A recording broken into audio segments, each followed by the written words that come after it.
Hello there, good morning. The Scottish Government says it will consider the findings of a major review of children's gender services in England. Dr Hilary Cass was asked to investigate NHS services for under-18s with gender dysphoria after whistleblowers raised concerns about the Tavistock clinic in London. Elsewhere this morning, fire crews remain at a battery recycling centre in Kilwinning in North Ayrshire this morning after a major fire broke out there on Monday night. A row has broken out over the use of wood-burning stoves. New regulations came into force at the beginning of the month, banning them from new-built homes. And lastly, Scotland's women secured a 1-0 victory against Slovakia at Hampden last night, ending an 8-game run without a competitive win. And that takes us into the weather forecast now. Let's see how it's looking with Judith Ralston. And that's all from us for the moment, but we'll be back in around half an hour with another update for you. So I hope that you can join us then. Bye-bye for now. Hello there, good morning. The Scottish Government says it will consider the findings of a major review of children's gender services in England. Dr Hilary Cass was asked to investigate NHS services for under-18s with gender dysphoria. Lisa Summers reports. Elsewhere, a row has broken out over the use of wood-burning stoves. New regulations came into force last week, banning them from new-built homes as well. Sport now, and Scotland's women secured a 1-0 victory against Slovakia at Hampden last night, ending an 8-game run without a competitor.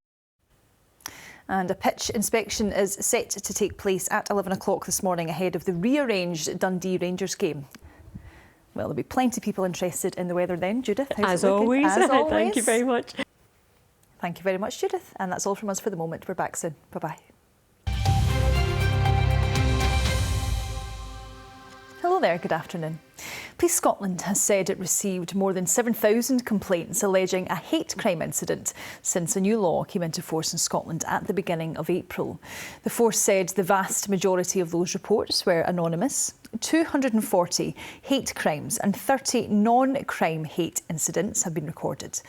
Well, I'm joined now by our political correspondent, David Wallace-Lockhart. And David, has the Scottish Government responded to these stats? For that update.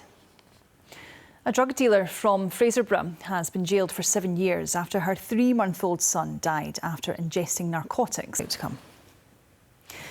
Elsewhere, the body of a man has been found in a recycling centre in Glasgow. Emergency. The Scottish Government says it will consider the findings of a major review of children's gender services in England. Dr Hilary Cass was asked to investigate NHS services for under-18s with gender dysphoria after whistleblowers raised concerns about the Tavistock clinic in long-term use. Fire crews spent a second night at Phoenix Battery recycling plant in Kilwinning on Monday night. The death of the Scottish serial killer Peter Tobin is to be investigated by a fatal accident inquiry. Now, what could you achieve in 90 days? Well, how about staging a Rugby World Cup?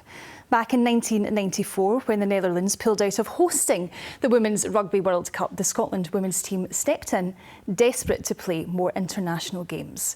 It was a decision which sparked much more interest in the women's game, and the story behind their determination to make it happen has now inspired a play. Aileen Clark reports. Football now, and Dundee's rearranged Premiership match against Rangers tonight goes ahead as things stand. Table.